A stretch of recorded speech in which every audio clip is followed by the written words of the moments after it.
कैसे हो? आज जो मैं कहानी आप लोगों को सुनाने जा रही हूँ वो बुद्ध कालीन वक्त से है, 2500 साल पहले। ये सारी कहानियाँ, ये सच्ची कथा है।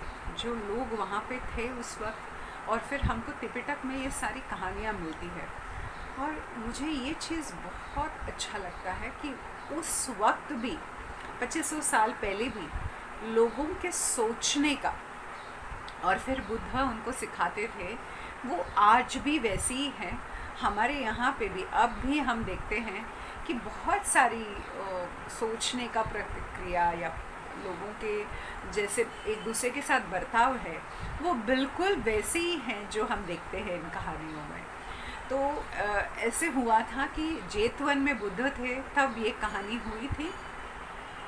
सावती ने एक धम्म के बारे में, महामोगलान और सारिपुत्र जो बुद्ध के प्रमुख शिष्य थे, वो उन्होंने बहुत अच्छे से धम्म प्रवचन किया था। तो लोग वहाँ पर धम्म प्रवचन होने के बाद उनकी बहुत स्तुति कर रहे थे, कितना अच्छा बोला उन्होंने, ऐसे बोले। तो वहाँ पे एक थेर थे जिनका नाम था लालू दई। तो उन्होंने उन गाँव वालों को कहा कि वो तो बोले ही, लेकिन मैं भी अच्छे से बोल सकता हूँ। तो गाँव वालों ने बोला ये भी थेर है, इनको भी मौका देना चाहिए। तो वो गाँव में एक जगह था जो थोड़ा ऊंचाई में थी, तो उन्होंने लालू दई थेर को बोला कि आप जा कर के हमको धम्म प्रवचन दे दीजिए। तब लालू दई ऊपर गए, वो जो जगह थी वहाँ पे कुछ बातें करने के लिए, लेकिन वो कुछ भी नहीं बोल पाए, एकदम शांति से सिर्फ खड़े हुए। तो फिर लोगों ने उनको पूछा कि आप कुछ बताइए हमको। तो उन्होंने बोला नहीं, और दो थेर हैं, उनको भी बोलने देते हैं, फिर मैं बोलता हूँ। तो बाकी के दो थेरों ने बात किया, धम्म प्रवचन दिया। फिर उसके बाद लालू दई गए और फिर भी कुछ बोल नहीं पाए। फिर लोगों ने गुस्सा होना चालू कर दिया। उन्होंने बोला कि आप क्या बोल रहे थे कि आप धम्म के बारे में बताओगे। तो वो वहाँ से लालू दई डर के मारे भाग गए, उनके पीछे लोग पड़े और वो जा कर के कहीं खड्डे पे जाकर गिर गए। तो बुद्ध के पास लोगों ने ये पूरी कहानी सुनाई, पूरा किस्सा सुनाया। तो बुद्ध ने कहा कि लालू दई ने तो कुछ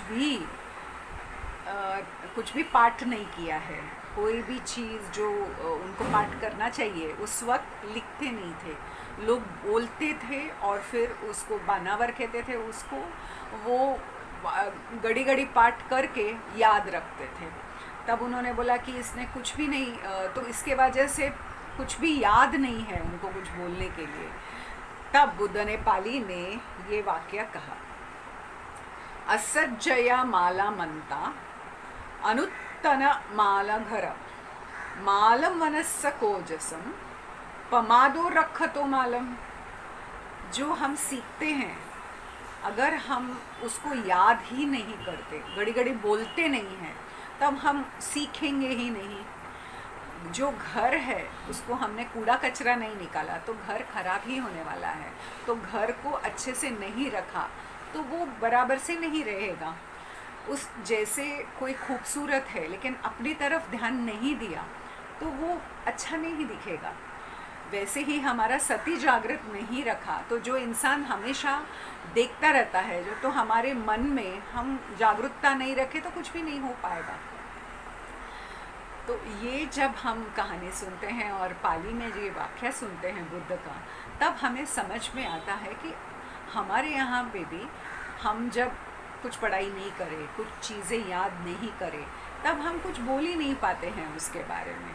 तो ये बिल्कुल अभी के वक्त के लिए भी लागू होता है जो बुद्ध ने दिया हुआ है ये धम्म।